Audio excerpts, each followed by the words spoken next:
Sidelines with Rob Browne. Talk sporty to me.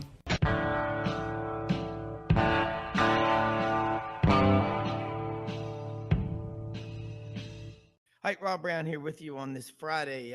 It is the night before 8 SEC spring games. Florida had their spring game last night.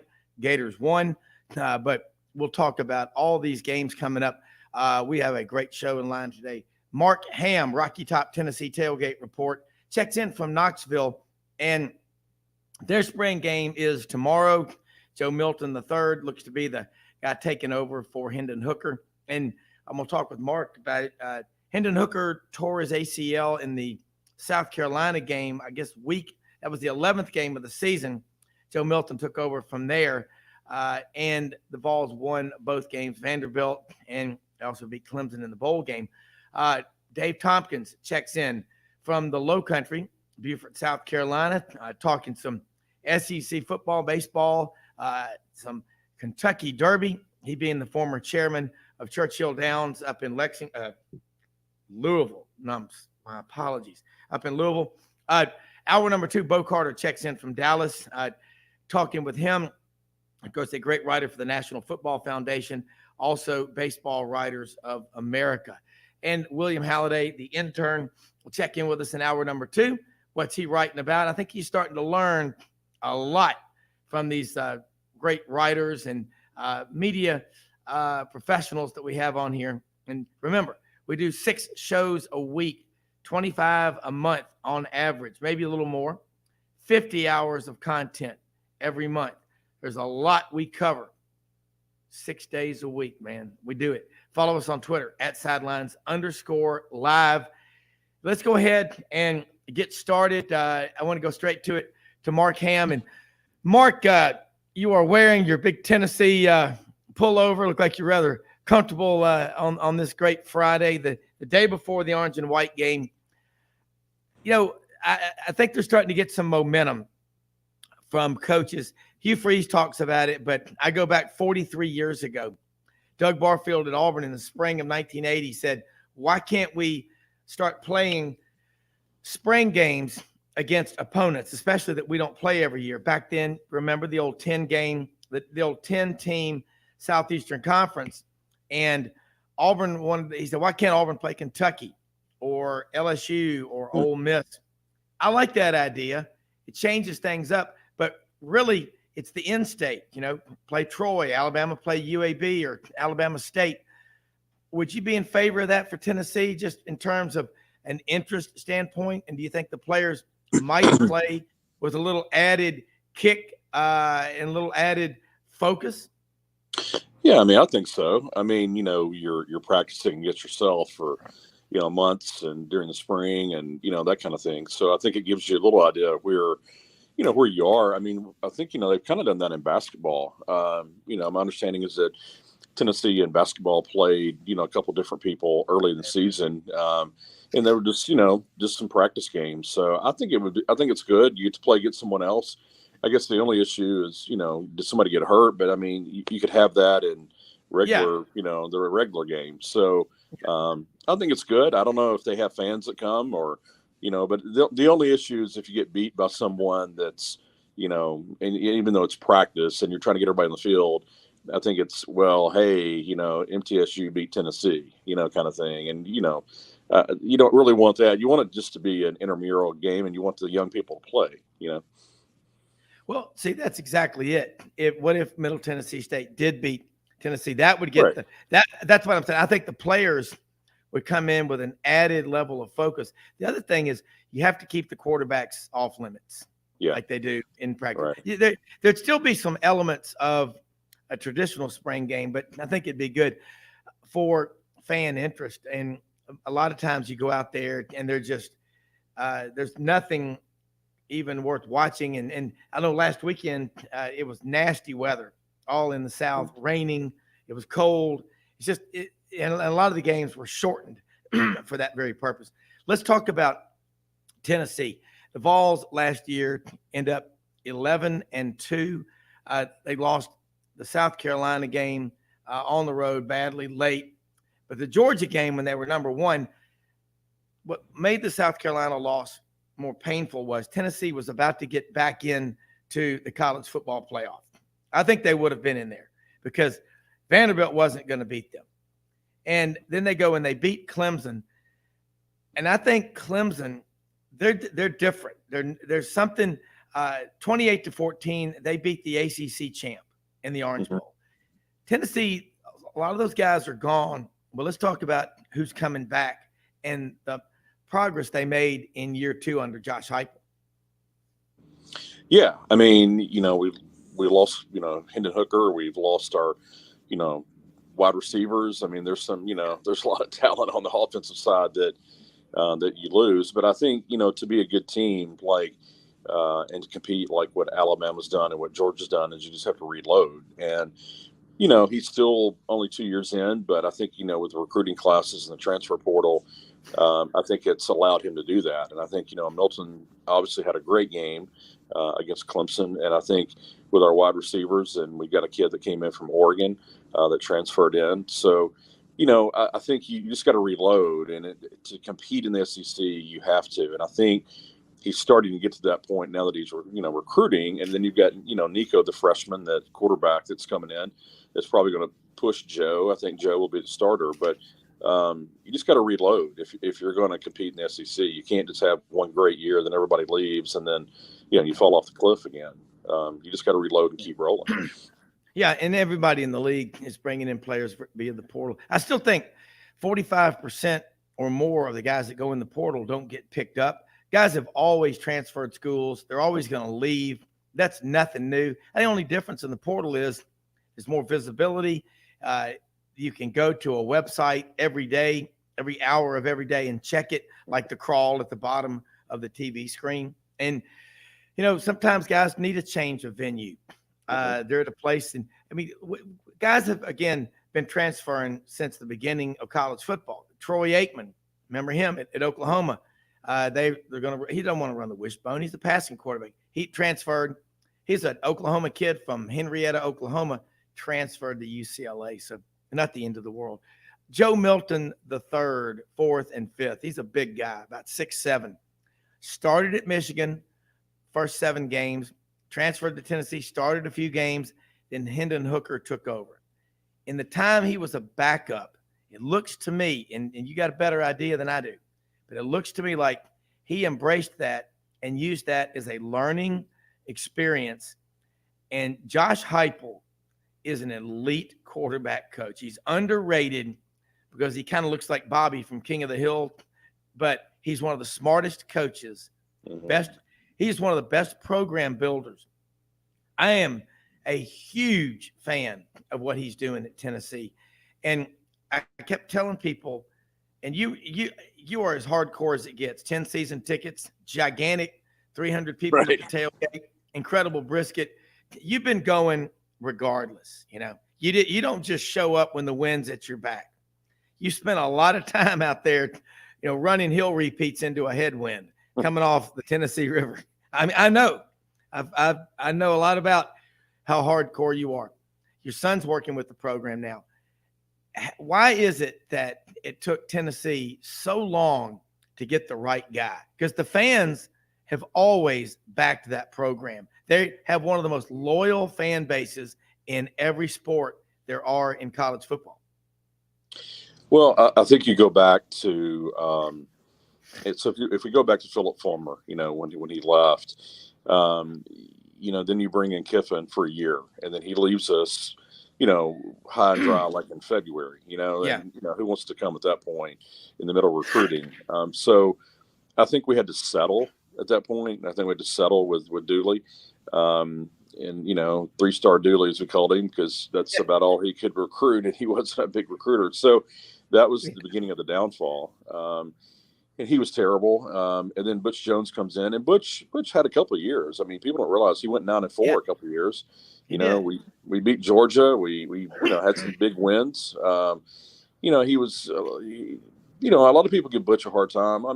I thought, he was a little strange at times when he was, talking with all of his little isms and different things. But overall, he was a pretty good coach. He brought in a lot of talent. I mean, there's a Yeah. lot of talent that's in the NFL right now that played under Butch. Yeah. But, I think he was always going to be a 9-4, 10-2 kind of guy. I mean, he was going to be there, but I don't think we were ever really going to compete for an SEC championship.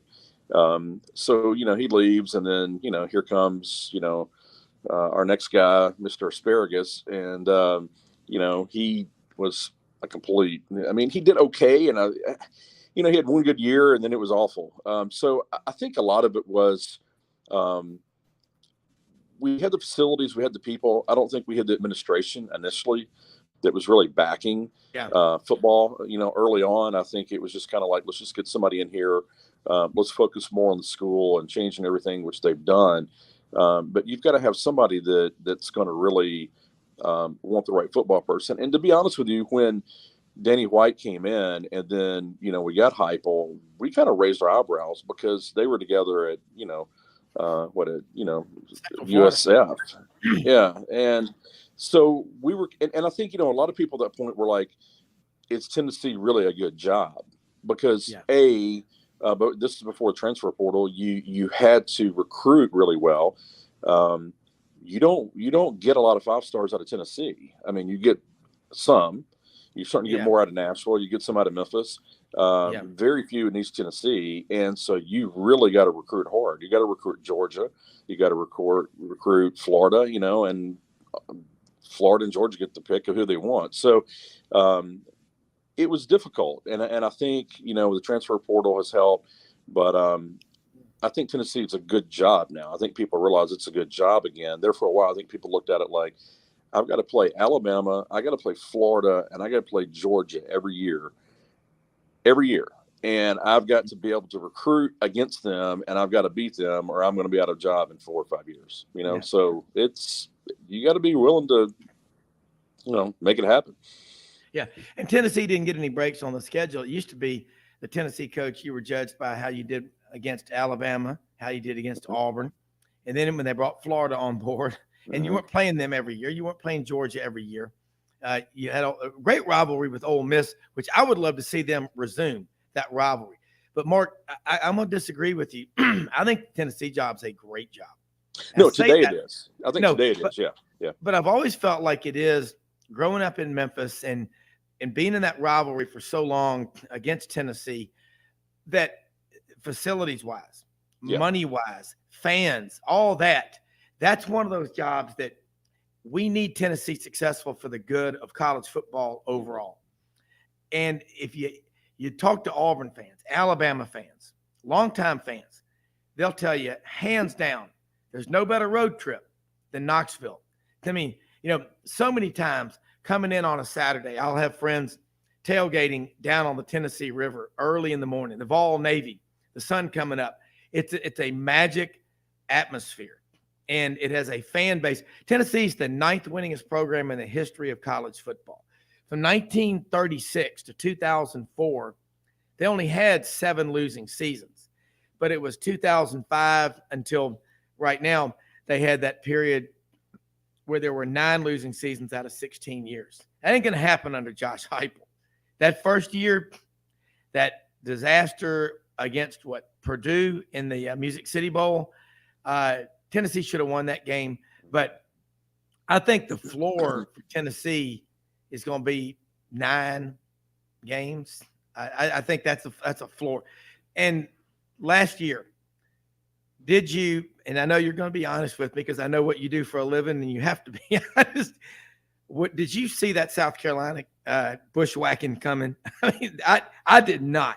I mean, they scored on every possession that they had, except at the end of the first half, they ran the clock out. They scored a touchdown on every possession. Nobody saw that one coming. No, I don't know if we look. We went to Georgia and got beat. We lost to a better team there, but but we competed. I mean, we got beat by 13 points, 14 points. It was rainy. Maybe they called the dogs off. I don't know, but I mean, it wasn't like we got shellacked there. But we got killed at South Carolina, and I think. I don't think anyone saw that coming. I thought we were in charge of our destiny. We win that game. We're going to the playoff. I don't know if they got cocky. I don't know if they lost focus. I don't know. It was just a complete meltdown on the defense. And then, you come back and you beat a really good Clemson team that I think is much better than South Carolina. So, I don't know what happened, but again, it's a learning lesson for them.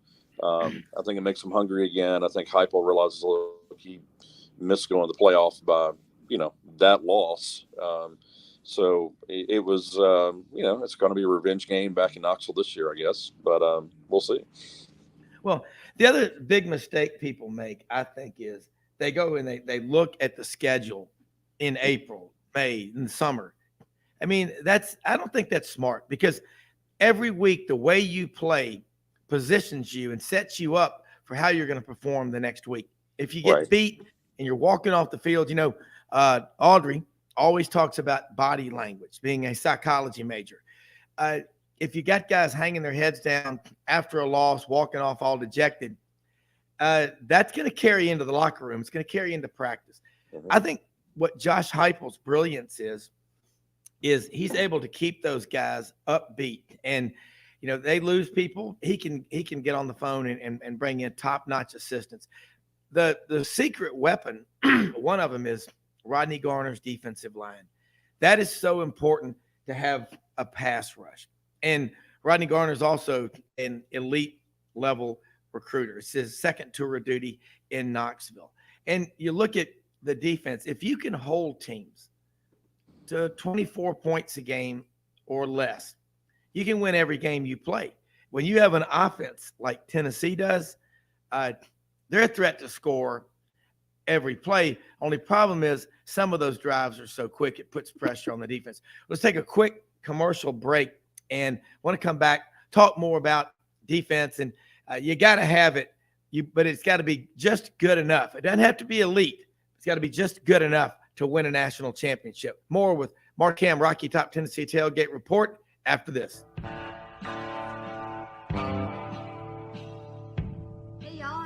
From Hewlett & Dunn, just coming to let you know about our new collection of boots. It's going to be our dress boots. They're the horsepower collection, and they're genuine exotic leathers and really comfortable. Comes in all different sizes and patterns, so come check them out.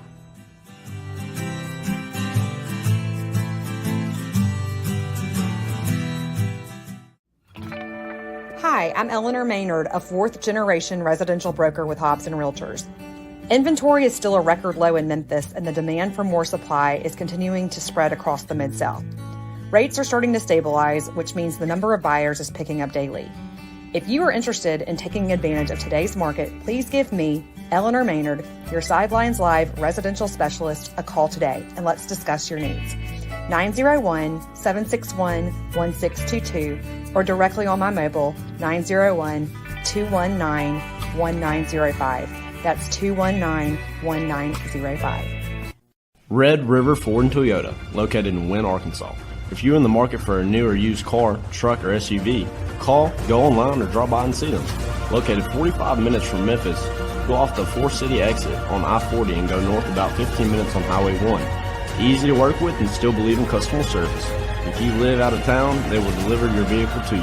RedRiverFordToyota.com. Just see what they can do.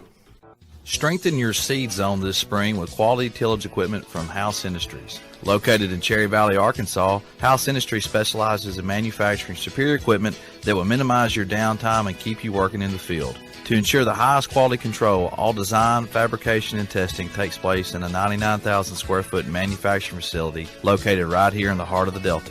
Locate your nearest House equipment dealer online at houseindustriesinc.com. House Industries, breaking ground. Sidelines with Rob Browne. Talk sporty to me.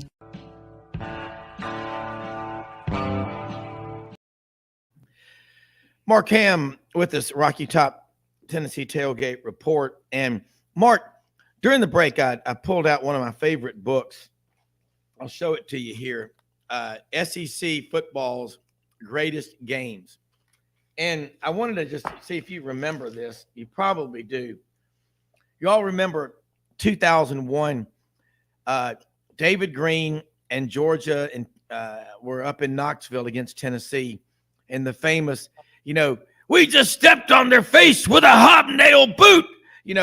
Michael Haynes catches the pass from David Green.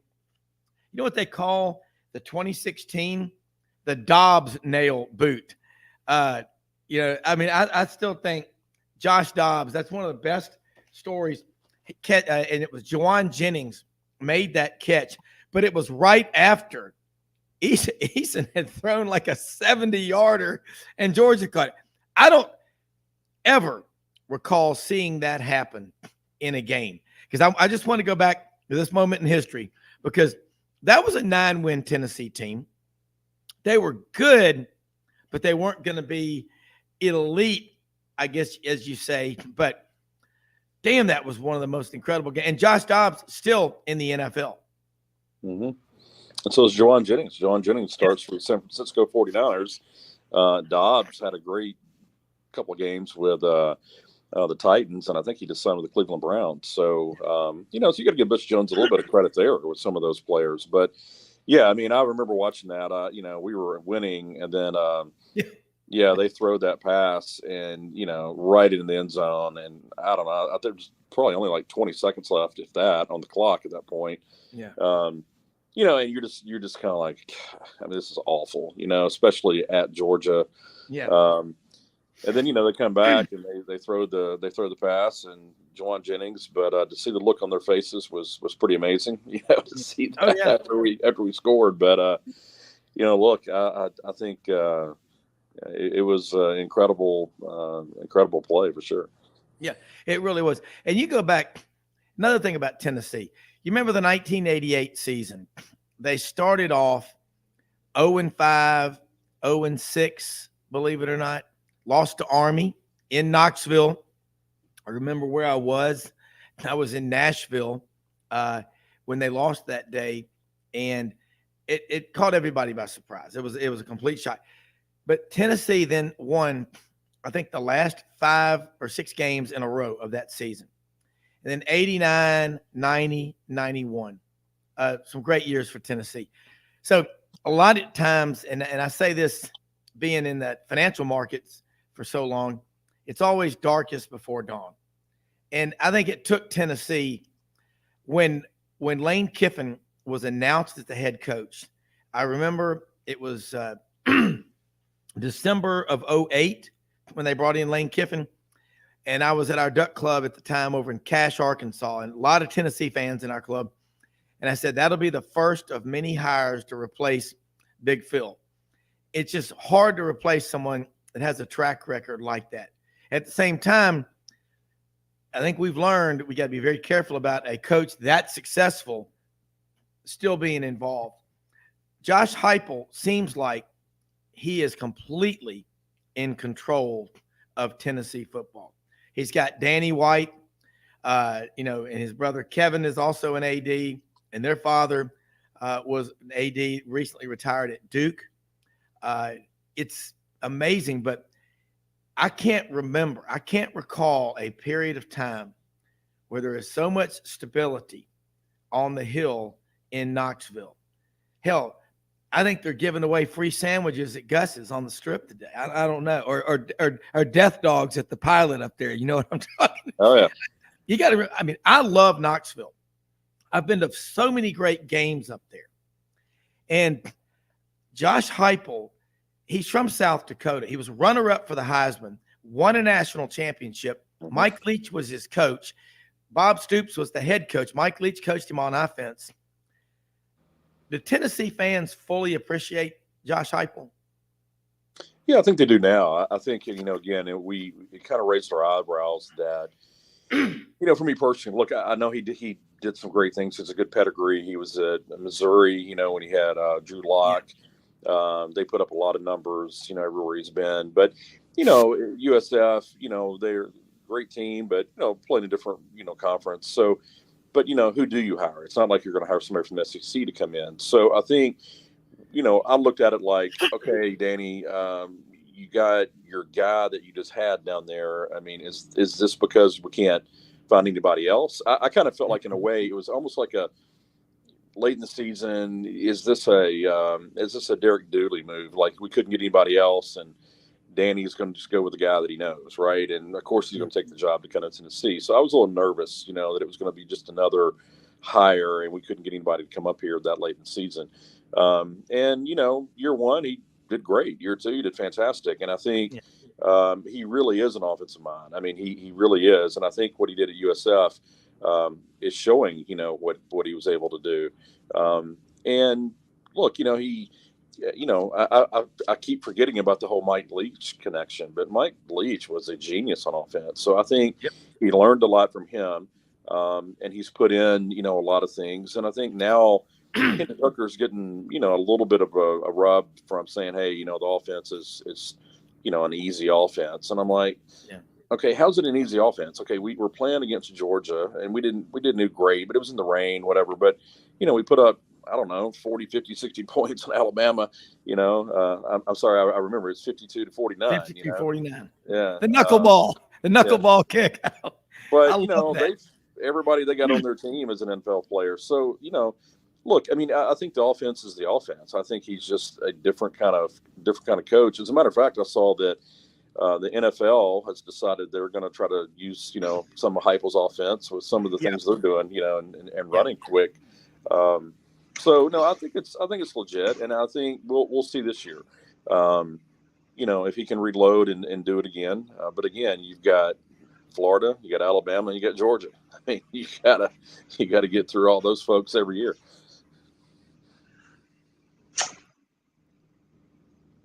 I can't hear. You're on. I think you're on mute, Rob.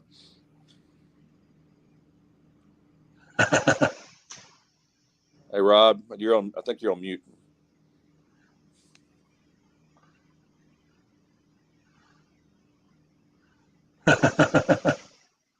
There we go. There we go. No. Big picture with Josh Heupel as a coach. He seems to me like I can barely hear you.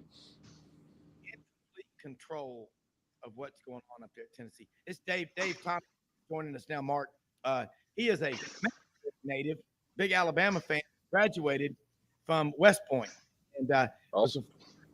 CEO of the Hounds up in Louisville, where they have the horse race up there, the Kentucky Derby. So if you ever wanted to know anything about the Derby, he's forgotten more than collective Western.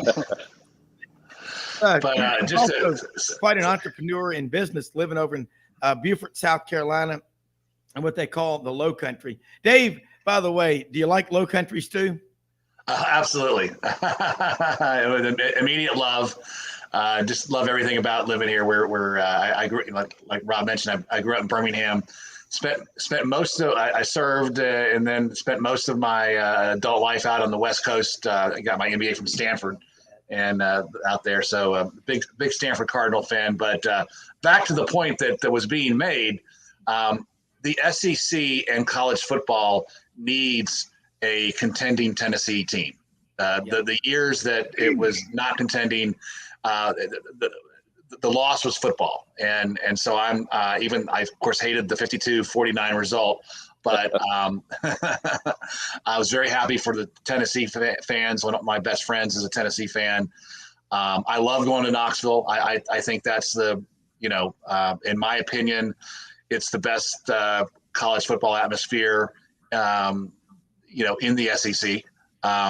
People talk about Oxford, Mississippi, and of course in the Grove, but there's just something special about being on the river and eating a little barbecue at Calhoun's. See, Dave, that was unsolicited, Mark. And I told him, Auburn and Alabama fans, if you survey us, longtime fans, and I have been since I was conceived in the womb. By the way, interestingly, in October of 1962, there was something going on in the world. My parents were coming back from Washington at an AIA convention, and everyone was told to take shelter in place and get off the roads because of the Cuban Missile Crisis. The 101st Airborne had been deployed and was ready to go in there and take care of business. That was the weekend of the Tennessee-Alabama game. I mean, it was like Joseph and Mary. My parents couldn't find a hotel anywhere. They found one in Maryville, Tennessee, outside of Knoxville. And 9 months later, here comes old Rob here.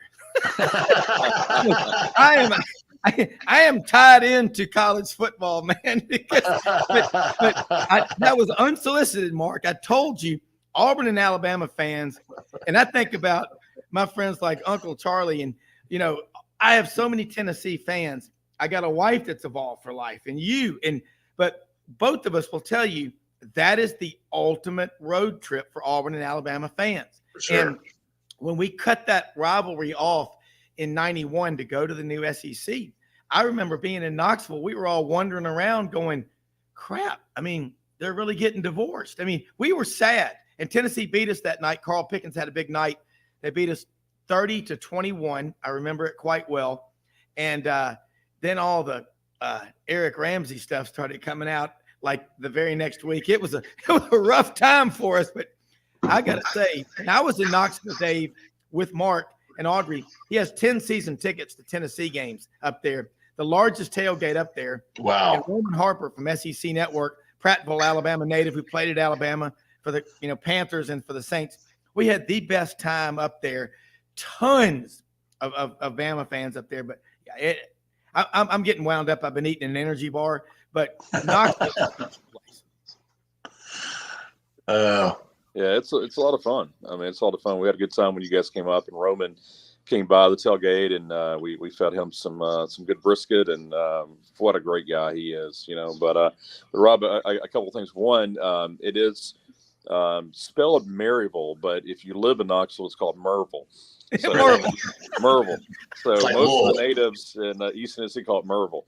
So you're conceived in Merville. But anyway, okay. Yeah, I just have to say that. But look, I Alabama is legit. I mean, you can't take anything away from them.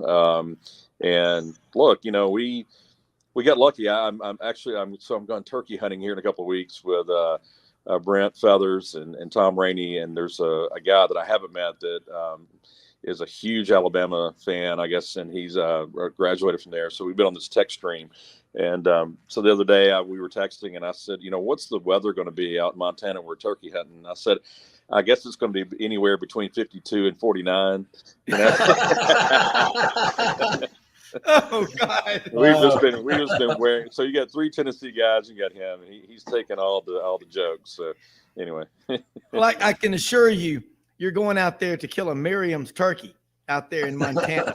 a Miriam's turkey. Miriam. That's right. Because you got the Grand Slam is the Osceola, the Rio Grande, the Eastern Turkey, and the Miriam's, and then you got a Gould's turkey down in the deep south. But Mark and Dave, this is what I love about college football is the proximity. Going, Dave, I know been up I-59 in the fall. It's absolutely gorgeous making that trip up to Knoxville. When Oklahoma and Texas come in the league, we had Anwar Richardson on earlier this week from orangebloods.com out in Austin, and he's a Lakeland, Florida native, but he's been out there for about 10 years in Austin, covers Texas really closely. I think if we think it's fun now in the SEC, wait until Oklahoma and Texas start coming back east, and don't think there's going to be a long learning curve. Those people are in the business of winning, and they print money out there. As long as people putting gas in their cars, Texas and Oklahoma are going to be competitive, and A&M, but especially Oklahoma and Texas. I would agree with that, and we talk about tradition a lot on this show, and we know Mr. Tradition himself from Sylacauga is probably listening, when the Texas band plays the Eyes of Texas, to start the whole procession there, that's really cool to be in the Darrell Royal Stadium, and that's I'm so glad they're going to be part of the SEC Nation.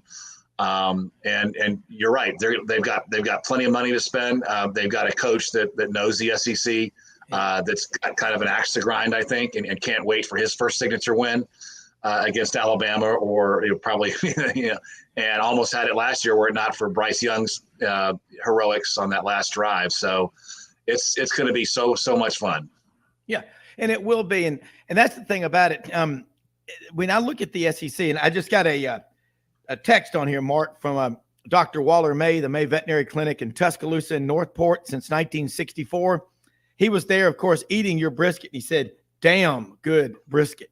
I'm going to tell you what, Dave Tompkins, Mark, I think they had that brisket on there for 15 hours. And wow, you don't need a knife. You really don't need a fork. You just put it in your hand. It's like pasta. It's so tender. Mark, y'all got second in the Memphis in May barbecue contest, and you're not even a corporate team. Our guys did it for 28 years. That's almost impossible to do that. So, Dave, you've got to meet with Mark. And when we come back, we're going to take a break here in a minute. Mark, have you been to the Kentucky Derby? You know what? I've been to a lot of venues, but I have never been to the Kentucky Derby. I've got friends that go. They're all telling me I need to go up, and that's on my bucket list. So that's something I got to do.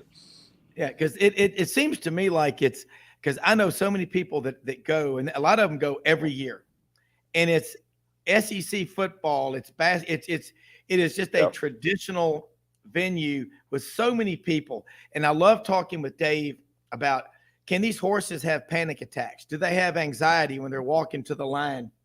A lot of similarities to, say, a quarterback breaking the huddle, coming to the line of scrimmage. I asked an assistant football coach on an SEC school a few years ago about a particular quarterback who shall remain nameless in the witness protection program. I said, what's the problem with him? He goes, well, once he breaks the huddle, he has anxiety attacks when he walks to the line of scrimmage. And he's also has agoraphobia, a fear of large crowds. I said, are we supposed to empty the stadium out every time? That doesn't work in Neyland. Yeah. But I actually saw this guy throw a backwards pass.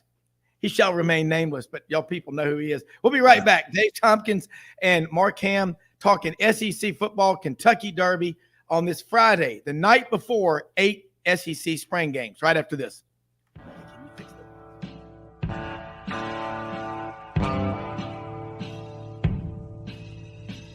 Kitchens and bathrooms make a home, and the design teams at Kitchens Unlimited know how to make kitchens and baths. They know it all because they have seen it all.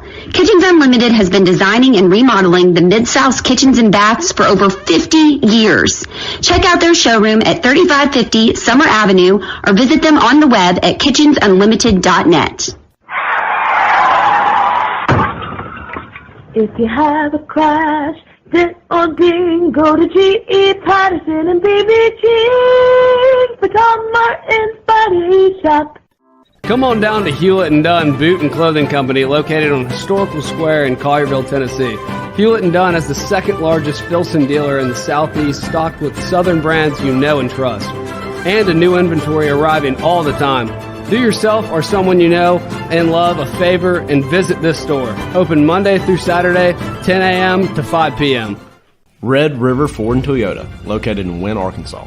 If you're in the market for a new or used car, truck, or SUV, call, go online, or drop by and see them. Located 45 minutes from Memphis, go off the 4-city exit on I-40 and go north about 15 minutes on Highway 1. Easy to work with and still believe in customer service. If you live out of town, they will deliver your vehicle to you. RedRiverFordToyota.com. Just see what they can do. As an agricultural producer, no matter where you farm, minimum tillage is a primary concern each and every season. At House Industries in Cherry Valley, Arkansas, we manufacture equipment to help you maximize efficiency when planting and watering a crop. Pieces like the pulverizer, bedder roller, 3-bar do-all, and bed conditioner assist you in optimizing seedbed preparation and ultimately your bottom line. Visit HouseIndustriesInc.com to locate the dealer nearest you. House Industries, breaking ground. Sidelines with Rob Browne. Talk sporty to me. All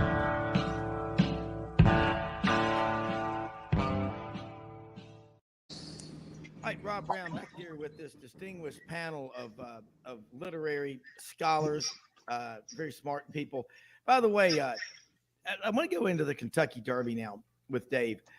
And you think about anxiety. The only place I think there'd be more anxiety would be if you're Hamilton Berger, the district attorney, going up against Perry Mason in a courtroom. We found out yesterday from one of our regular guests every week, Dudley Dawson of Hogville.net from Balch, Arkansas, which is a suburb of Newport. And he grew up, farming out there. And by the way, last night over here at the Cherry Farm, Mark, And Dave, this is our hunting club right outside of Memphis. So we're over here and we're going right back to Memphis after the show.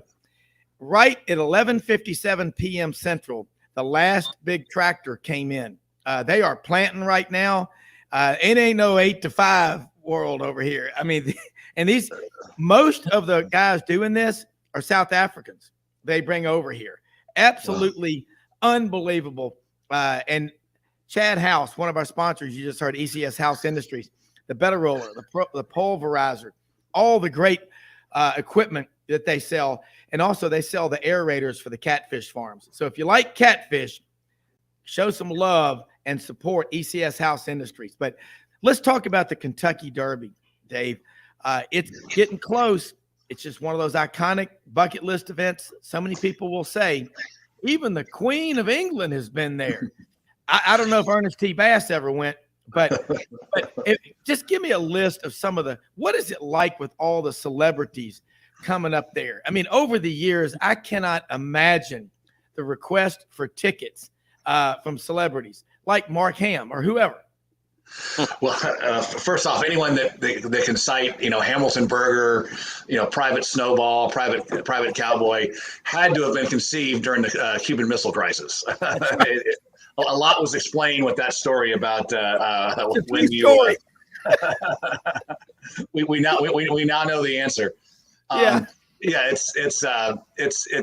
This is the next 2 years are awesome for the Derby. This year in 3 weeks is the 50-year anniversary of Secretariat, and then next year is the 150th running of the Kentucky Derby, run consecutive every year since 1875. So really, really, really great times for Churchill Downs. Yes, a lot of celebrities there. Historically, it's been sports celebrities. Michael Jordan shows up every year incognito, but it's been I've had a couple 15 minutes of being in the boys' room, and there's Michael Jordan right next to me. Hey MJ. But recently, more entertainment celebrities have been attending, and there's been a concerted effort basically by my successor at the Derby to bring in more entertainment celebrities and celebrities that appeal to not just the sports fans, and the list gets longer and longer. It is kind of a who's who thing, and it's fun for us normal folks to be in the Turf Club, and there's Tom Brady over there, there's Jennifer Aniston over there, and you're all in the same room with them, and a couple things I learned from it. One is that we know these celebrities have wonderful lives, and they're paid a lot of money, and we know some of them that are divas. But by and large, these folks work really, really hard. I mean, they are very dedicated people, and they're at the top. They're at the top of their respective professions, be it Hollywood or professional sports. But they've earned it, and that was a big sort of learning for me. All these people that before I joined the management team there, I'd only seen on TV, and now I'm getting to know them a little bit, and they are very, very hardworking people, and I gained a level of respect for them that I didn't think I would. So, but I love that about the Derby. I love everything about the Derby. I can, and yes, the horses with the panic attacks, a horse getting loose on the backside and going crazy, and that's part of the whole show, and that's all the. I think more than any sporting event at the Derby, you see things and experience things that you don't experience at any other sporting event in the world, and I think that's, to me, perhaps the most special element of the Derby. Yeah, and Mark, he's talking about the celebrities that are there. I mean, the great ones. You see Tom Brady, you see Jennifer Aniston, whatever like that. That part of it, it just makes it the national focus. And I've still got a glass from 1973. My parents used to go to a Derby party every year, and they would have all the winners inscribed on there. And the glass got bigger and taller and wider, and the print got smaller over the years. But Secretariat is just, and the parallels with horse racing and other sporting events and in life. I love that old Coach Dyeism. Look, I don't know who's going to win the league this year, but sooner or later, the horse that thinks he can will. And I always love that. But Mark, I know you've got a few more minutes before you've got to hop on another call. And I know we got a tight schedule, but jump in here with this Derby, because I think we all need to go and do sidelines live from the Derby. That would be fun. Look, I watch it and it's fantastic. I mean, watching the excitement of it, everyone dressing up. I have a lot of friends that go up, obviously, for the Derby. It's just something I haven't done that I need to do, but it's fun to watch. I mean, you're always kind of pulling for, the little guy or the horse that doesn't really have any chance to win, right? That's what a lot of people are doing, and it's extremely exciting to watch that. I mean, it's crazy. Which is exactly what happened last year. The long shot, the same, there's a scratch and then enters the race and wins. And that's and what a metaphor for life that is. And then when you get to learn the connections, and the jockey had a special story, the owner had a special story, the trainer had a special story. And I now that I'm an alumnus, what I would encourage Churchill Downs to keep doing better is tell these stories beforehand, because the challenge that the Derby faces is that the principal athlete, the horse, can't talk, and they're only on stage for 1 year as a 3-year-old. So I think it's really important to start telling these stories way in advance, so that when we show up at the Derby party, we've fallen in love with one of the teams. And I think, what not just me, but others have encouraged them to do is follow the example that's being set by Formula One, and getting to know the racing teams in Formula One. I think I'm hoping, and I know who's in the box now, who's running the show, and I know she's gonna and she's a Kentucky native. She's gonna keep doing that better and better. So all great stuff. Yeah. Well, and the interest in horse racing, you've got like the Indy 500, the Kentucky Derby, the Final Four, the Masters. Spring, there's a lot going on, and then there's all these spring football games going on. But Kentucky Derby is an international event, and I mean, it seems like you see people from everywhere. And then those veterinarians, like I said, you go to the vet school at Auburn, and that's where all the vets in Kentucky are trained. That Auburn has that deal with the state of Kentucky because they don't have their own vet school. And I was told that if Kentucky tried to start one from scratch, the minimum initial cost would be at least $500 million. Wow. It's big business. It's a really big business and all like that stuff. But I think that as I watch, that is a sporting event.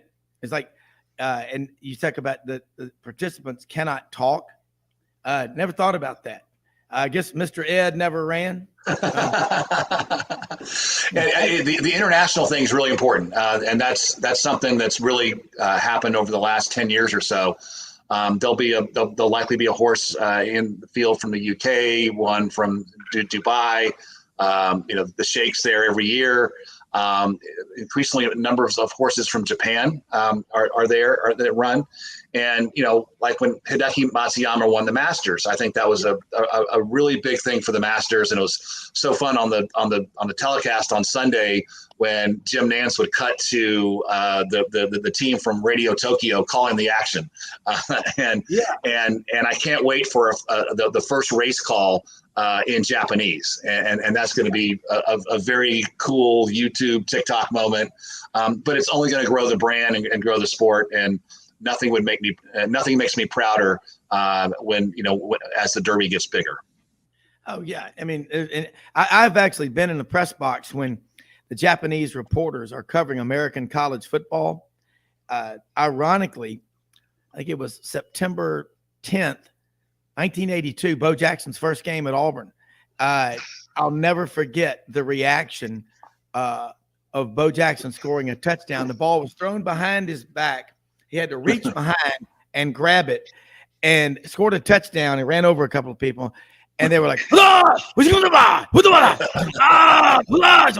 I was like, no idea what they were saying, but I think it was they are incredible. The passion for horse racing, for football, the Masters. When he won the Masters, a friend of mine said that guy will be a godlike figure from the rest of his life in Japan. About 150 million people. I tell you what else they love in Japan. You don't think about this. You just don't think about people out there in jumpsuits with Bassmaster patches on them, bass fishing. Japan is the biggest. They are junkies to bass fishing. People don't think about that. I think we've got the market cornered on that, but I mean, they basically love everything we have. We talked about, but the Derby, the Japanese horses, I love it. I think it's cool. No, it'll be just like it was inevitable that Matsuyama was gonna win the Masters, and he said the floodgates are gonna open. In his post Brown interview, I think the same's gonna happen within the next 5 years. I believe a Japanese horse will win the Derby, and the floodgates will open there too. And again, it just grows the brand, grows the sport. So I love it. It does. Mark, I know you've got to get rolling. What are you looking for tomorrow in the orange and white game up on the hill? Tennessee Vols win. We know that. But what do you want to see? A couple of things that'll make you really happy or show a lot of concern. Yeah, I don't know. I think, when you play these, you just never know what to expect. I think it's a chance for, some of the younger players to try to make an impression. A lot of these kids that have come in during January that, get to play and you get to see that. I think, we know Joe's probably going to be the quarterback initially, but I think a lot of people want to see how Nico's going to do. And I don't know how many fans will be there, but they'll get to, spend some time in front of a big audience and, a lot of big fan base just to see what it's going to, how they perform. But I think, I think it's going to be the offensive side of things and see how the receivers, step up because we lost some good ones. But, and we gotta bring some linebackers and defense back too. So, I don't know. I don't get too crazy about these games because again, it's more practice and it's just a lot of young guys that are playing too. So that's why I want to see us start playing other teams. I like that idea. I think it would create a lot of interest. But Mark, we're gonna keep you on schedule. But anyway, let's do this again next week. Talk more about it because y'all do know in about 5 weeks the magazines will start coming out on the newsstands. And Dave and Mark, you remember Tobacco Corner Newsroom at Poplar and Mendenhall in East Memphis? I used to go there to get my Birmingham News, Atlanta Constitution, all my football magazines. It was a smoke shop, tobacco shop, and newsstand. I'll never forget the time I was in there. You talk about hardcore. Here comes this old fellow wheeling around the corner with an oxygen tank on and a face mask. And he's over there, and the owner walks around and goes, "Hey, good to see you again." He's like, he goes, "Good to see you smoking again." I'm like, oh, God, holy cow. I mean, come on. I want business, but I don't want it that bad. Right. I mean, the guy's that's not quite the marketing you want. Exactly. Mark, thank you for. Okay. All right. Thank you for joining. Great to meet you. Nice to meet you. All right. Mark Hamm, Rocky Top, Tennessee Tailgate Report up in Knoxville. And Dave, I actually did see the guy do that. I won't name the owner. I think he's in the lean and rest position now, doing the dirt nap. We used to. You know what I love? I think that the more well-read someone is, and I look at the background of you, and if you could see to the left of me, you would see a number of books that I have. This is one that I read from every day. Oh, yes. Yep. It's a fantastic book, but history. I read, and my mother is 88. My dad's 94. She reads on a minimum 2 books a week still. My father, he'll read an 850-page book on the czars of Russia. And I think when we were growing up, and this isn't, yelling at the clouds, get off my lawn. It's my kids are like this. They love this tradition. They're lamenting the fact that the CBS 2:30 Central game is going away after this year. That's just so sad. Yeah. Max and Wilson both say, that's the game that we grew up watching with you and Grandbob, my dad. And and we had Vern Lundquist on the show back last September 27th. Just incredible. And what gets me is guys like him, and they act like, well, I'm old now, and I'm like, you are a treasure. Yeah. You get one trip to the plate in life. Yep. You need to make it count. No forced retirements. If you've got it in you and you've got the will to fight, you can accomplish anything you want to in life. And I love to read about the great SEC games. And, you think about Tennessee and Alabama, that rivalry. I mean, if you look at pure third Saturday in October. Yeah, it's Alabama, and then it's Tennessee. Then you've got Georgia and Auburn and LSU right there. Okay. And I just think about how you said what I believe, how special a place Knoxville is. And Birmingham, even though we don't play the Iron Bowl there, there's never, and I'm in Birmingham, in and out of that city a lot. I'll be there again this weekend on the way to Atlanta for the baptism of our grandchild. And I think about it every time I drive by Legion Field. My stomach is up in my throat. You stole my line. That's exactly right. It's every time I drive by Legion Field, I tear up. I mean, that was, I was fortunate enough that my dad had, season tickets to the Alabama games. And so I got to go to every one of them. And, you and I are fellow savants. And so the drill we would do is that he would hand me a program, my first game, at Alabama game. And by the second home game, I had to have every player's name, number, height, weight, and how many year they were and how many letters they had memorized, the entire program. And so I'm the only person that remembers that third string halfback Duffy Bowles was number 5. Or fourth string halfback James Taylor was not the singer.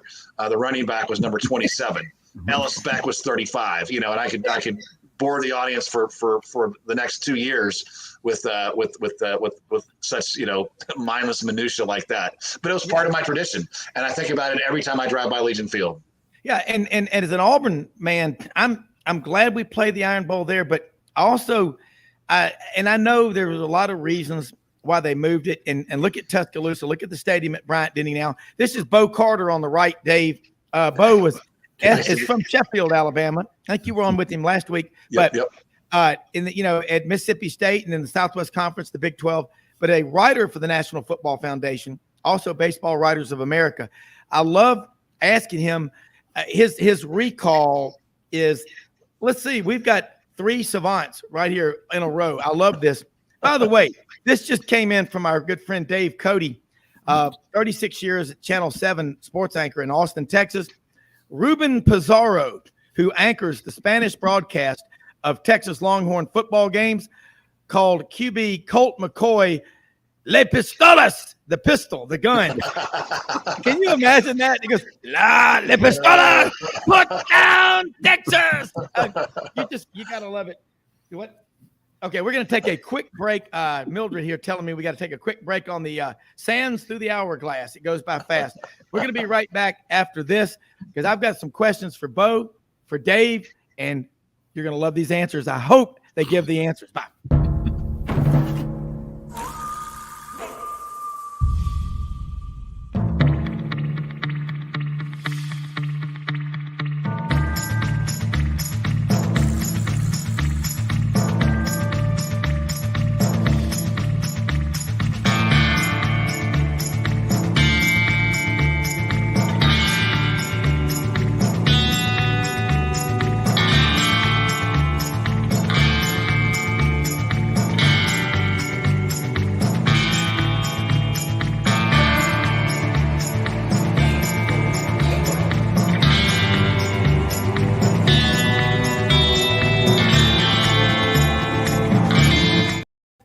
All right, I tell you what, I wasn't around at the time of the war between the Yankees and the Americans when they ate hardtack, but that toast, Audrey, just then, that was a close second. I think you left it out in the air too long. I'm not complaining. I appreciate that. No, but what I think is so cool is these stadiums. You go up, Bo and Dave, when you go up to the club in Birmingham up on the mountain by the Vulcan, and it's beautiful. And you think about all the games and football capital of the South, Birmingham. You look what Auburn and Alabama are. The SEC office is right there. The people that make all this happen are incredible. And when you get to tell the stories and hear the stories and you listen, one thing we find out, these fierce rivalries are great, but most of these guys are friends. And I think at the end of the day, it's like whether you're a Baptist, a Pentecost, Catholic, Presbyterian, Episcopalian, Methodist, as Christians, we're all trying to walk each other home, if you think about it. I didn't come up with that. A girl I used to go out with from Blytheville, Arkansas told me that. But it makes sense. And I think I saw it in 2020. I'm going to start with you, Bo, and then you, Dave. During the year of the pandemic, I was like, man, I appreciate more than I ever have in my life these fellow schools in the SEC and everywhere. And that's why I think it ignited a fire in me. I want everybody to be good. I want to beat you, but I want football to be and sports to be good all over the country and everywhere in between, even what they call flyover country, which is if you're going to talk bad about flyover country with your mouth full, shame on you, because that's how we eat in places like Park in Arkansas, working till 11:57 last night on the tractors. Like I said, it isn't 8 to 5. It's a passion. But Bo, would you agree? Am I on to something, or am I just eating some bad toast? No, you're good. Watch out for that hard tack there, Rob. But Dave will remember this. The big is sort of a comical part of it. The SEC played a 10-game all-conference schedule. They finally determined. The Big Ten almost didn't play. I think they ended with like 5 games, but everybody wanted Vanderbilt. They went 0-10. First time in Vanderbilt history they didn't beat a Presbyterian or Citadel or Toledo Subnormal or somebody. They were praying for a win over Kentucky or somebody, Dave. You know. Yeah. So true. But Rob, you're right. Everybody united. It's a miracle. There was even football play. The Rose Bowl came to Arlington, Texas that year, second time besides the World War II deal where they had to play in Durham, North Carolina. So it was really kind of a funny thing with all the roses and the Rose Bowl paraphernalia there at the home of the Cowboys, I guess. Yeah, that's right. Wallace Wade Stadium in World War II, they were so worried about a Japanese attack on the West Coast, they moved it down there. And then, the only bowl game prior to that played on foreign soil was the 1937 Rumba Bowl in Havana. Auburn and Villanova, Jack Meager tied 7-all. And they were interviewing. We're all playing for second place in the savant department. I remember they said that when Auburn got there, they were interviewing on this 100-year anniversary of Auburn football video. And he said, well, we were there and it was quite a sight.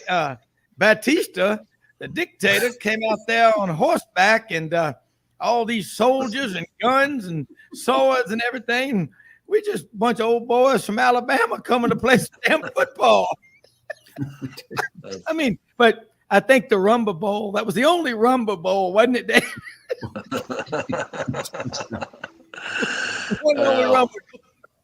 No, the 2020 was special. We had a season, and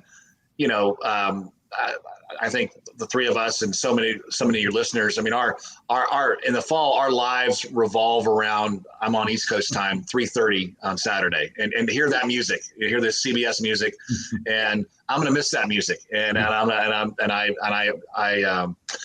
think Brad Nessler does a great job, but I miss Vern Lundquist a lot. Mm-hmm. I'm very curious to see what's going the future holds for Gary Danielson and whether he jumps to ESPN. We'll see. But but then, and we thought, when the pandemic started, we thought there wasn't going to be that music in the coming fall, and obviously empty stadiums. But we heard the music, we saw the game, and that was so special, and it came together. Think back to 2011 and the terrible tornado in Tuscaloosa. Mm-hmm. Yeah, it goes up to help, but Gene Chizik and the entire Auburn football team. Mm-hmm. And that it's a house divided in Alabama and all that, the bitter rivalry, but Tuscaloosa was where my family's from, was devastated by the tornado, and who's there to help at Auburn, and that's SEC 101 right there. Yeah, and I remember so well being on the trading floor at Duncan Williams Incorporated, and Duncan was a Phi Gamma at Alabama, and how much money was raised on that trading floor and by customers of the firm and friends everywhere. Nobody gave a damn where it was. And I didn't know it at the time. I remarried Audrey, and my oldest daughter, Mallory, was supposed to graduate in May. And the next day, Audrey was living in Atlanta, drove over and picked up, stuff. And then they went back and got everything later. She had a house. And Audrey said, I've never in my life seen anything like all the people. It was just missing. And Dr. Waller May, our friends in Tuscaloosa and the Cheshires, different people we know, said it's traumatic. And she said, if it was a 75-foot oak tree, there were 75 feet of roots pulled out of the ground. That's what an F5 tornado can do. And I remember, I'll never forget, Paul Feinbaum used to do his show from the bank building. Maybe it was the Regions Bank building in downtown Birmingham. Yep. And you could see it coming. And he goes, and you know how Paul Feinbaum is? He goes, this may be our last time together, maybe our last broadcast. You could see it coming. It was terrifying. But I think the reason I brought up that the football season of 2020, I think it's one of the most underreported, underrated, undervalued stories in the history of sports. Because I go back to Sunday, August 9th of 2020. I just rolled in to Orange Beach, Alabama, OBA, and my phone's blowing up. The screen cracked. They're going to have to build me a new phone. People going, Brown, we're not going to play football. But I go, hold on a second. Just a damn minute. Let me get me a cold Hamm's beer here and figure this thing out. And people said, I go, wait, the Big Ten is not going to play football because the Mid-America Conference. I said, I got news for you, son. We don't take our marching orders from those dumbasses. We're playing football if it shorts everybody on the river. We're going to do it. And the fact that Greg Sankey and the SEC did it, and also, Dave, you know this, having been in the military, and you're always going to be considered military the rest of your life. You'll be buried with a flag. And that is the discipline of these Division 1, 2, or 3 athletes. It doesn't matter. These are people who voluntarily get up at 4:15 or 4:30 to go get yelled at and do hill repeats and do burpees and do star jacks, okay? These are disciplined people. And all we heard was all these reasons why we couldn't. Goes back to the chairman of Shelby Farms board in Memphis, a 4,500-acre outdoor park. We had Ron Terry said one time at a board meeting, when I first got here, the new superintendent took me around all over the park. He said, well, you can't do this, you can't do that, you can't do this. And I said, hold on a second, time out. What can you do? Because we're in the business of figuring things out. I think back to my scoutmaster, Jim Clay, Trip Monger and I, Land Between the Lakes one time in 6th or 7th grade, pouring down rain in February, soaking ground on the rain, just everywhere. Where are we going to camp? How are we going to stay dry? Mr. Clay looks at us. He goes, boys, I've known your dad since I was a kid. Y'all will figure it out. They did. We went pallets out of this big pavilion there at Land Between the Lakes and built a platform about this far off the ground, put our sleeping bags on top of that, and we stayed dry. My undergraduate alma mater, West Point, and what you said, those were Coach Jeff Monken's exact words. He said, look, I know it's a pandemic and we respect social distancing and it's a public health crisis. We know that. My guys get up at 4 and 5 every morning. They go to class, they practice football, then they prepare to do what their real job is when they graduate, which is put on a uniform and defend the country. We will play anyone, is what he said. He said, I hope Coach Saban is listening. I hope, Coach Riley is listening. I don't care. We'll play at Bryant Denny. We'll play at Mikey Stadium where Army plays. We'll play anybody, anywhere on any day this year. My guys are going to have a football season. Yeah. And I love that, and let's hope we never have another 2020, but it did really bring out some heroism and community building and really a lot of the right stuff. Yeah. And I think, Bo, that it's one of the reasons why the SEC I think fans are closer than we've ever been. I know you can find people that they hate. Again, the first time I ever go to mass and I hear a message of hate will be the first time ever, the last time I go. And you're not going to hear that. I want to beat you, no question. But I realized, and I think we all did, like you just said, Coach Monken at Army, we're going to play because mentally, the worst thing you can do in a tough situation is lock your doors, go home, be alone, be depressed, and go broke. I just listed about everything I can think of that is a prescription for jumping off the Tallahatchie Bridge, I mean, Billy Joe McAllister. Greenwood, Mississippi, or wherever, over in the Delta. But no, it's over the Delta, and Greenwood is in the Delta, but Tallahatchie River, the Sunflower, the Yocney River. I know it well. It's God's country, I can tell you that. Bobby Gentry, the famous from Maben, Mississippi. Yep. Right, suburban start. Right there. But Rob, you and Dave hit it on. I remember people improvised so well, just like your camping trip that time. They used the basketball arenas. The Mississippi State used Humphrey Coliseum for like the big freshman and spread everybody out.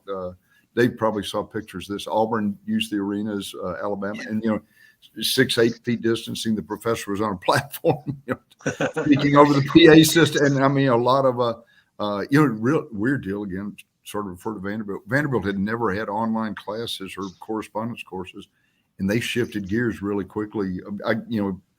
As much as tuition is up there, they want face-to-face classes.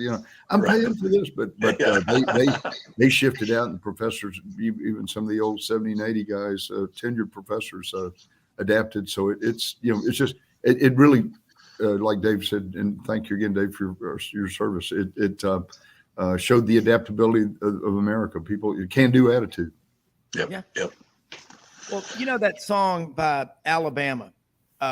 Song of the South, great opening line. And he goes, drought, pestilence, sweeping the nation. We talked to farmer Alec Gillis.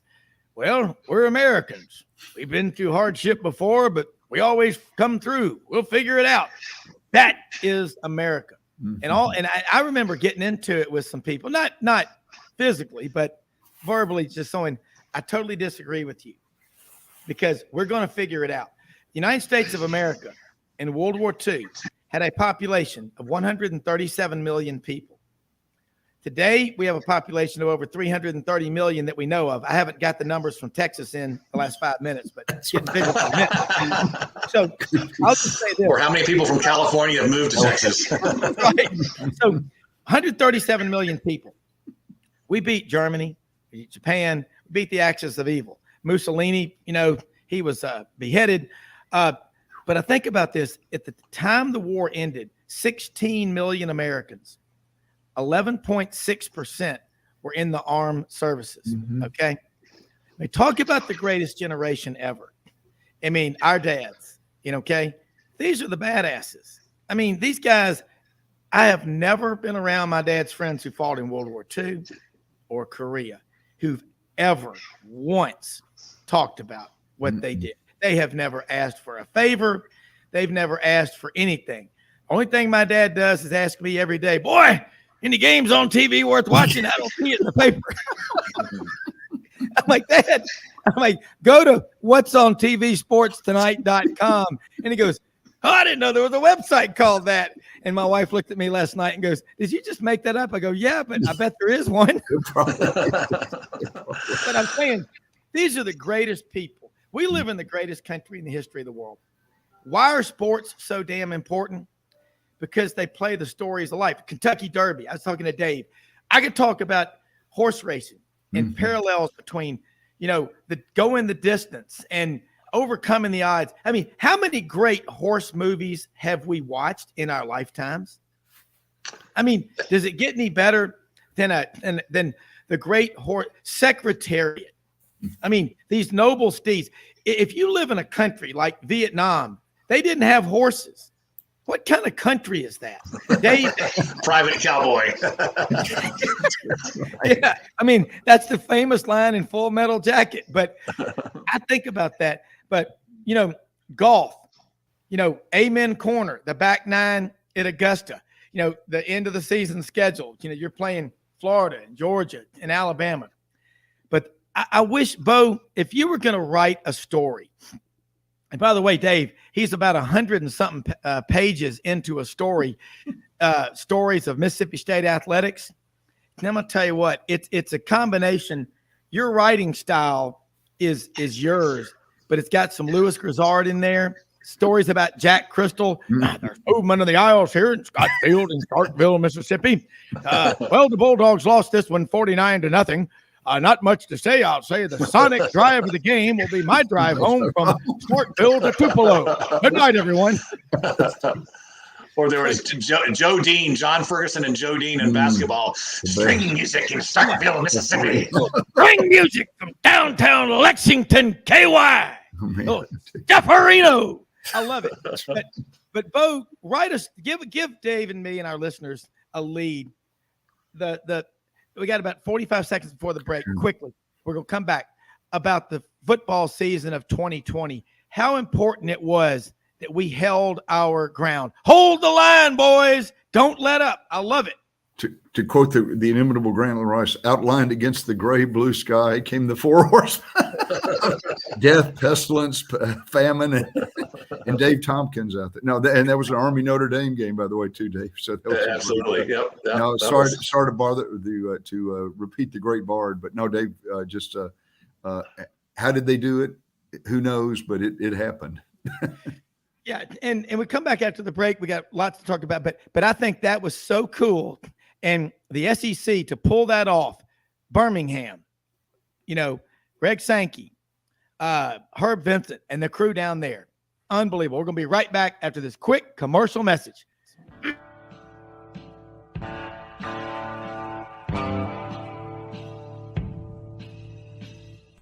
Red River Ford and Toyota, located in Wynne, Arkansas. If you're in the market for a new or used car, truck, or SUV, call, go online, or drop by and see them. Located 45 minutes from Memphis, go off the 4-city exit on I-40 and go north about 15 minutes on Highway 1. Easy to work with and still believe in customer service. If you live out of town, they will deliver your vehicle to you. RedRiverFordToyota.com. Just see what they can do. Strengthen your seed zone this spring with quality tillage equipment from House Industries. Located in Cherry Valley, Arkansas, House Industries specializes in manufacturing superior equipment that will minimize your downtime and keep you working in the field. To ensure the highest quality control, all design, fabrication, and testing takes place in a 99,000 square foot manufacturing facility located right here in the heart of the Delta. Locate your nearest House equipment dealer online at houseindustriesinc.com. House Industries, breaking ground. Sidelines with Rob Browne. Talk sporty to me.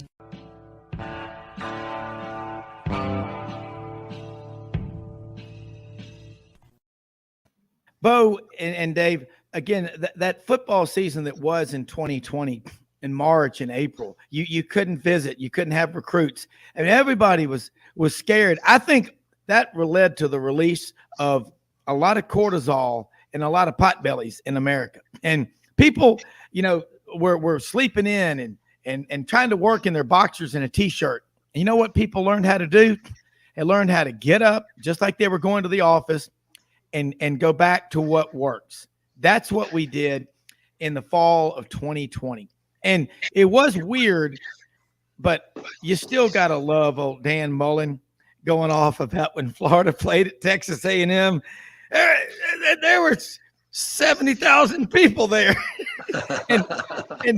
But that year, really sticks out as a year that the SEC stepped up, and the Pac-12 didn't start playing until November 7th.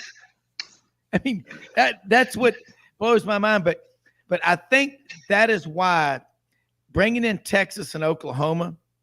I mean, Bo and Dave Cody just texted again about the broadcast. We forget how many Texas fans there are in Mexico, and this SEC brand.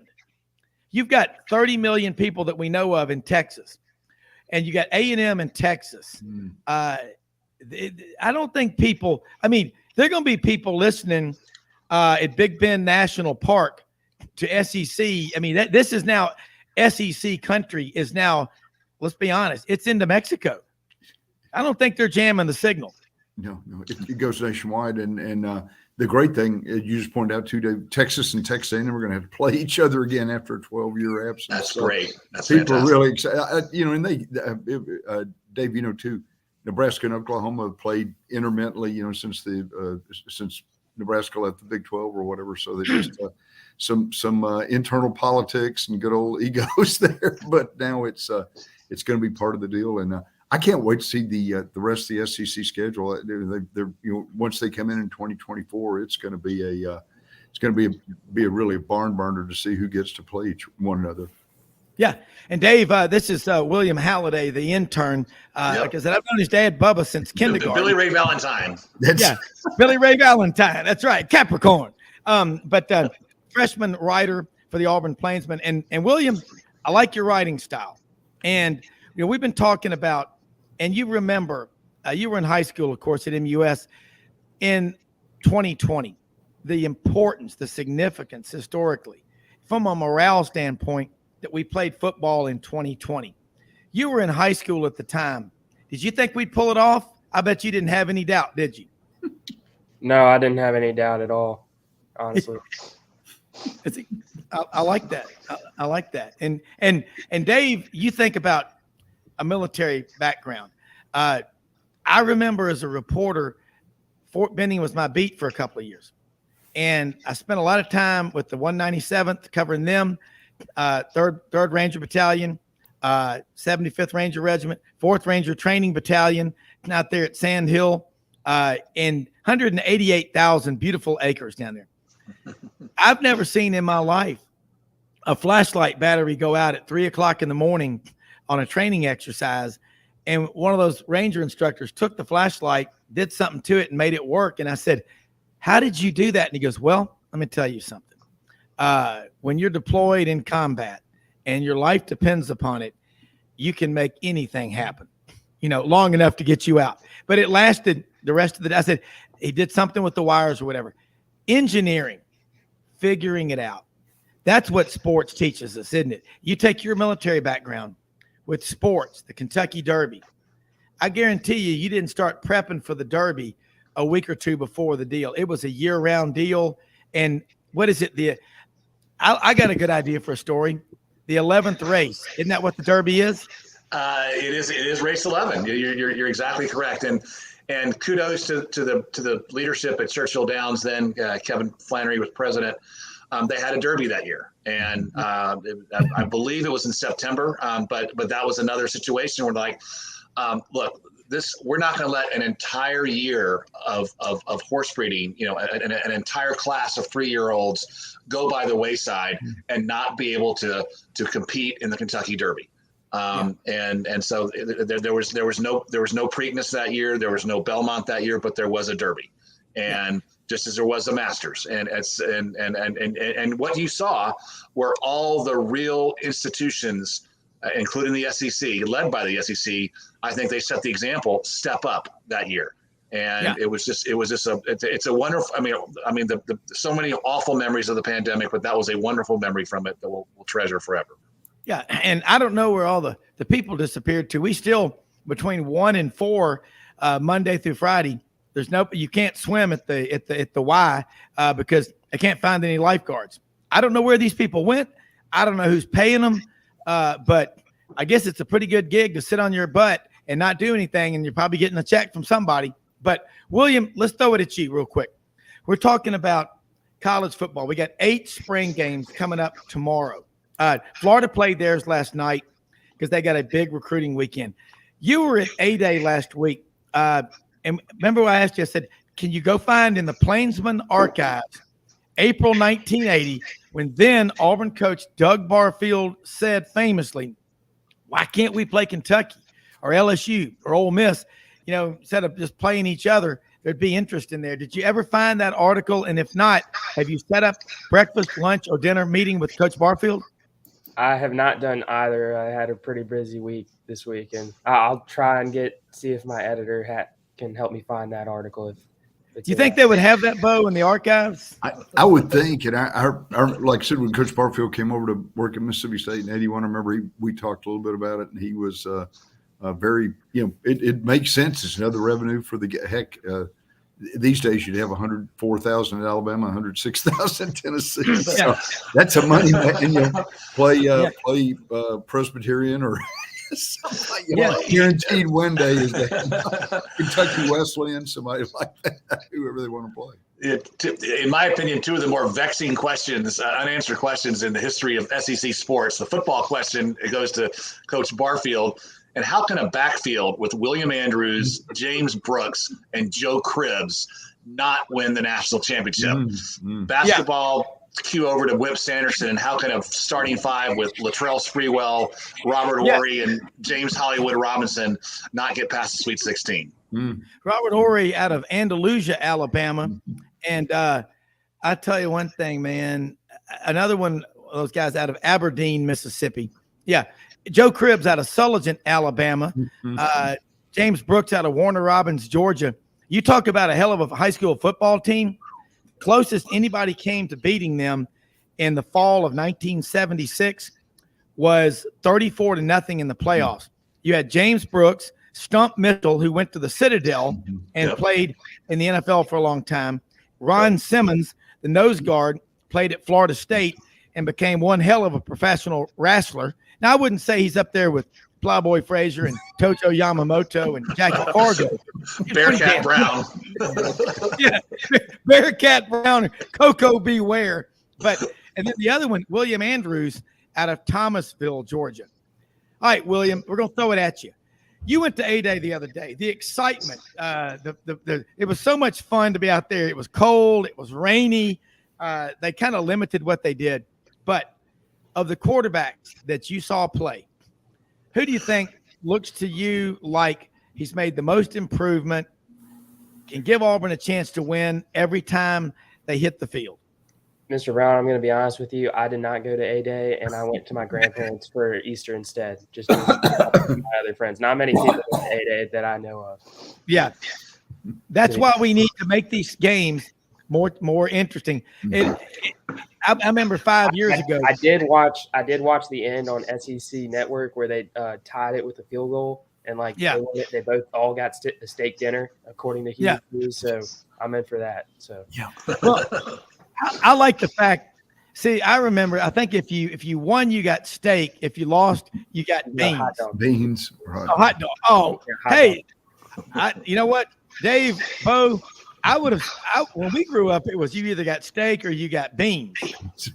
And you got pinto beans or some white beans or something like that. But, William, looking at the SEC, I know you're going to be writing a lot. Are you planning on doing any kind of an internship this summer, working with a paper, a TV station? What have you lined up?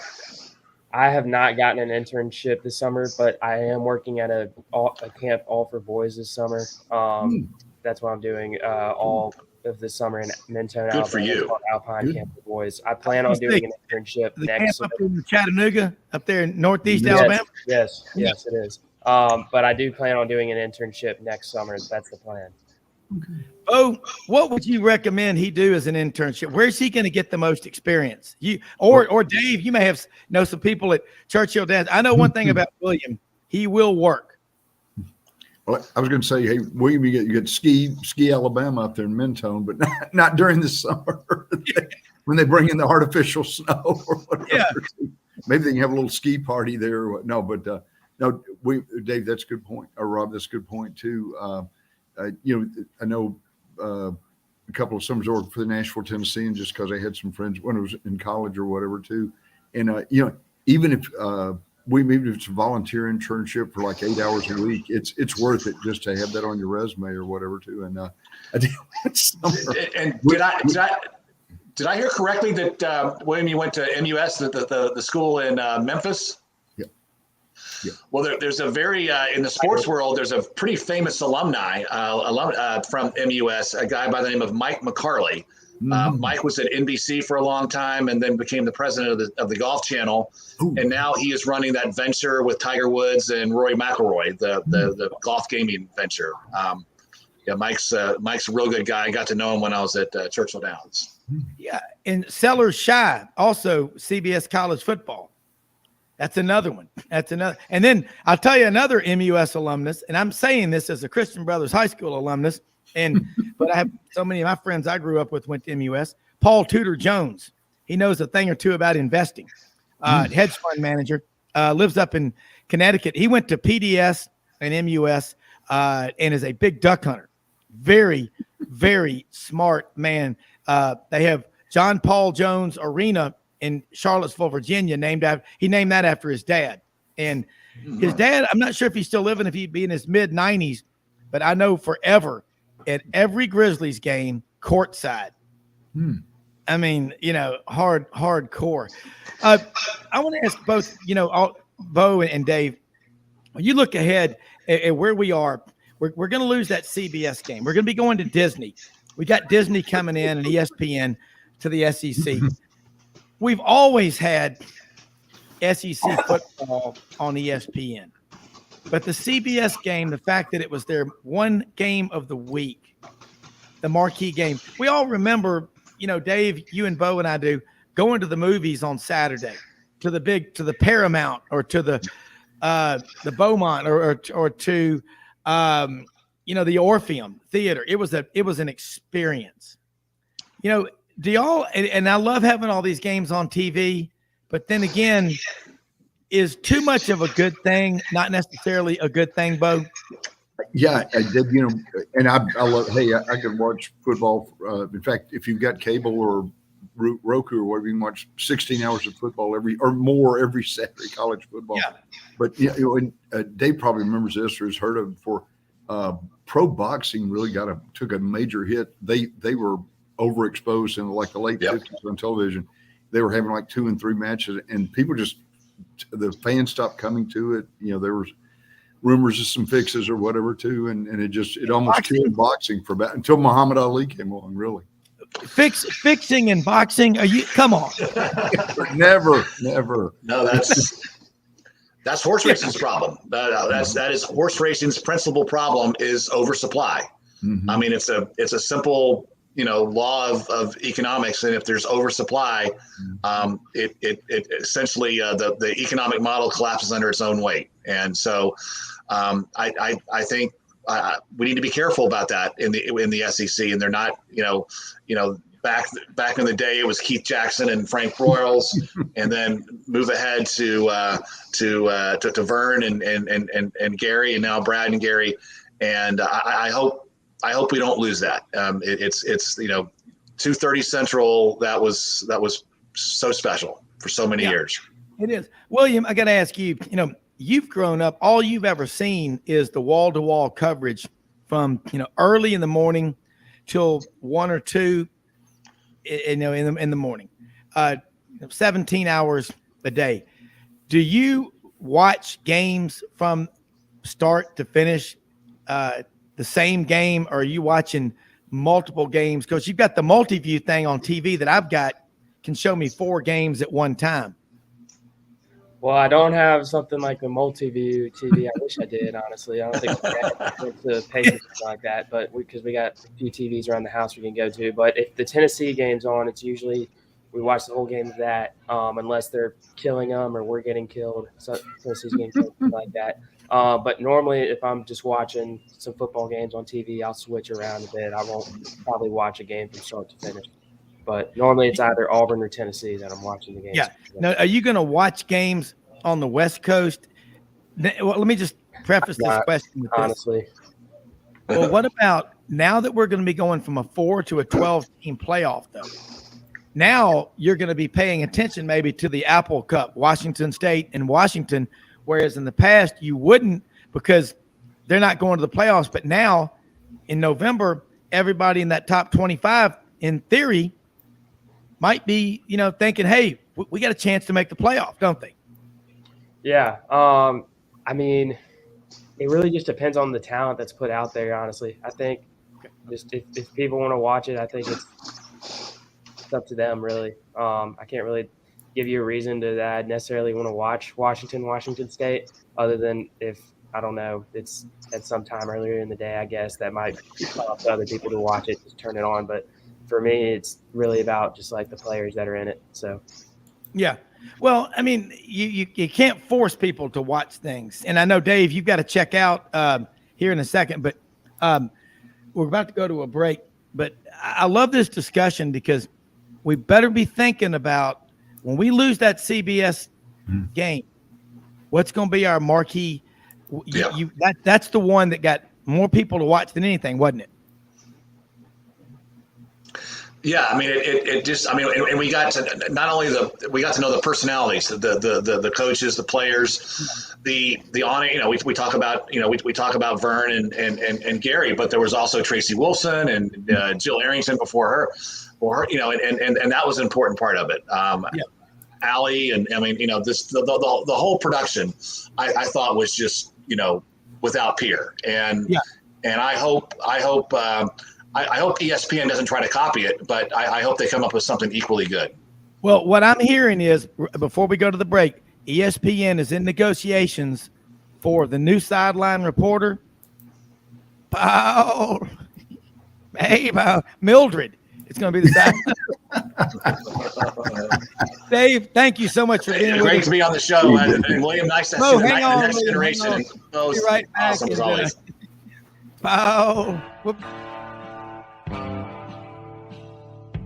Hey y'all, it's Ainsley from Hewlett and Dunn, just coming to let you know about our new collection of boots. It's going to be our dress boots. They're the horsepower collection, and they're genuine exotic leathers and really comfortable. Comes in all different sizes and patterns, so come check them out.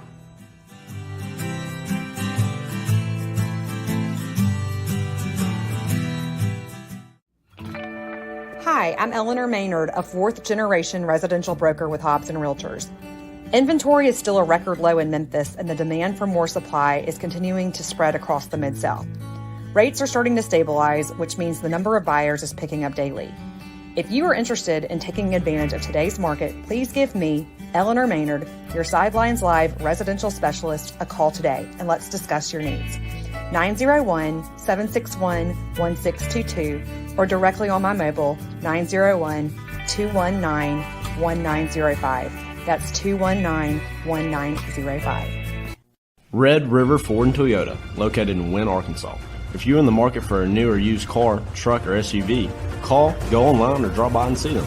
Located 45 minutes from Memphis, go off the 4-city exit on I-40 and go north about 15 minutes on Highway 1. Easy to work with and still believe in customer service. If you live out of town, they will deliver your vehicle to you. RedRiverFordToyota.com. Just see what they can do. Strengthen your seed zone this spring with quality tillage equipment from House Industries. Located in Cherry Valley, Arkansas, House Industries specializes in manufacturing superior equipment that will minimize your downtime and keep you working in the field. To ensure the highest quality control, all design, fabrication, and testing takes place in a 99,000 square foot manufacturing facility located right here in the heart of the Delta. Locate your nearest House equipment dealer online at houseindustriesinc.com. House Industries, breaking ground. Sidelines with Rob Browne. Talk sporty to me.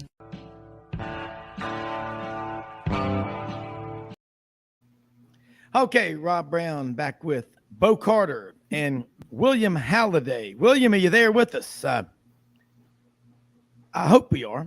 But, be back with but Bo, could you imagine if the SEC or ESPN worked out a deal to bring on Mildred as the sideline reporter? Could you imagine Mildred out there in a bathrobe and house shoes, smoking a cigarette, on the sidelines? Let's head down on the field and Mildred, give us an update. No. Oh, Alabama, don't they not doing well? All right, Mildred, thank you. Mildred running out on the field with the team, trying to get updates. That would be incredible. Let's get William back in here with us. And I see William here. There you go, William. But you look at all these games that are on TV, the proliferation of TV.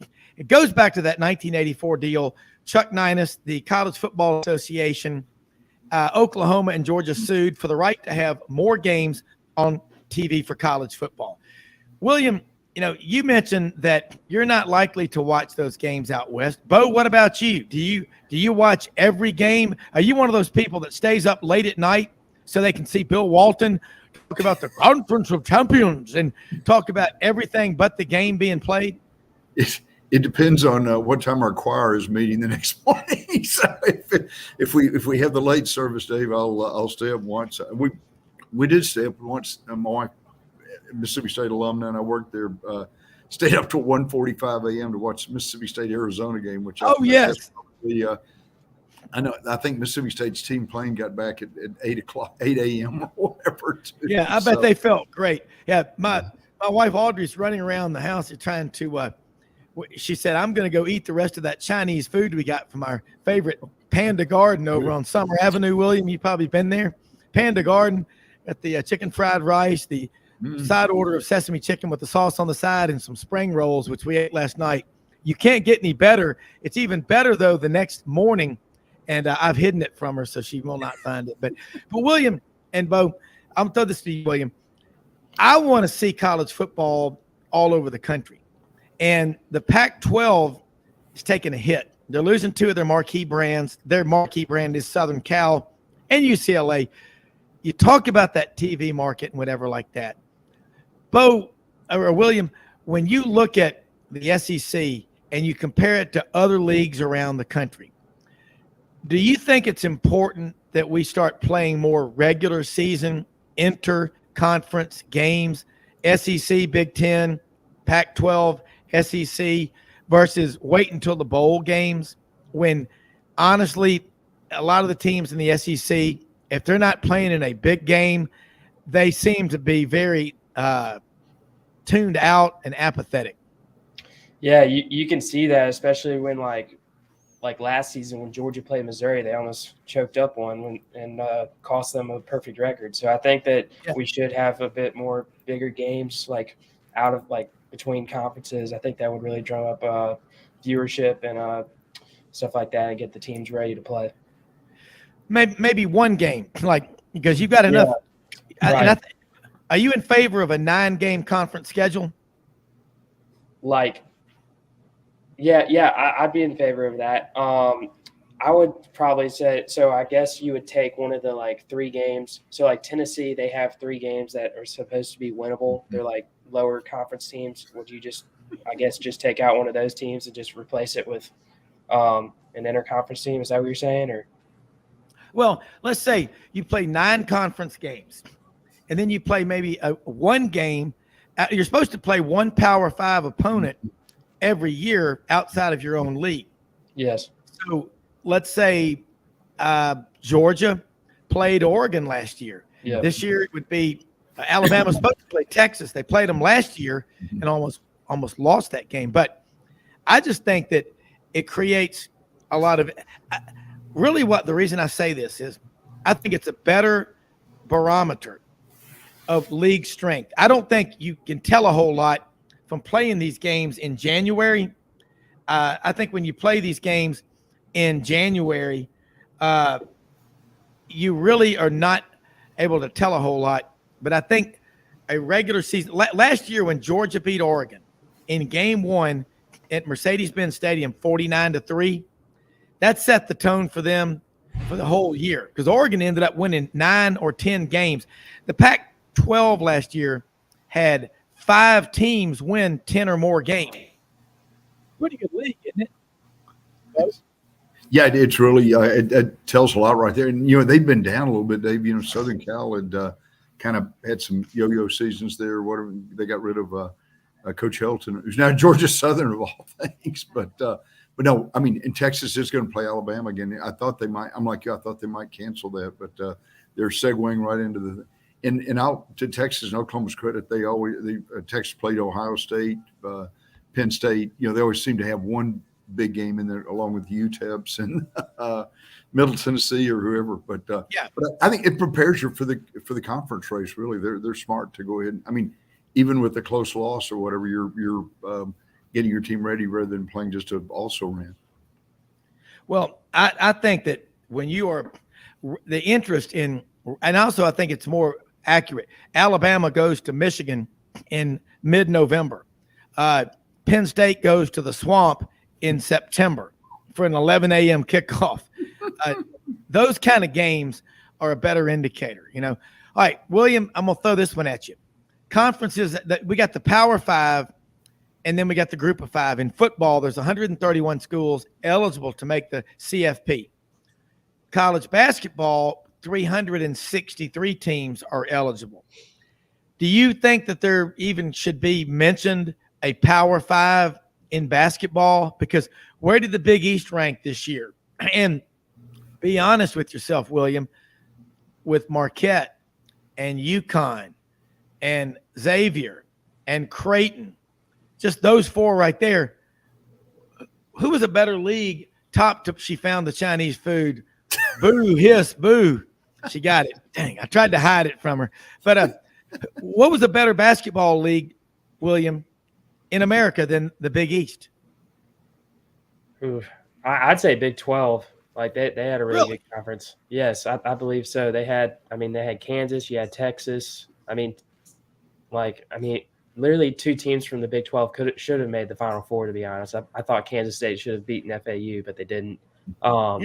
But yeah, you had two of those teams that were bound to make it. They just choked at the end. But anyways, I think they were probably, to be honest, better than them just because of the amount of quad one wins that they racked up. And just that every game was a quad one win or quad one loss. I think that kind of explains it. Oh, the top three teams in America that made the NCAA tournament, that played the most teams during the regular season, who made the field of 68 were Kansas, Texas, and Baylor. And right after them with 13 were the Auburn Tigers. That's how people call them up east, Auburn, Auburn. But 13. You know how many teams Florida Atlantic University played during the regular season? Yeah, one. And they got to the Final Four and lost 72-71 or 73-72 to Florida Atlantic. What does that tell you, Bo, about the regular season? You're the one, by the way, that told us courtside. You were sitting there watching Conference USA. You were a harbinger of things to come. Just a wild guess, But Florida Atlantic had as good a guard play as anybody in the country. William probably saw some of that on TV. And I don't know. You got that thing again. You wear yourself out. The Big 12. William made this point too. Beat up on each other during the regular season, and like the number 10 team upset the number 2 or 3 team a couple of times. It was really one of those seasons where so much equity up and down the line or whatever. But you wonder.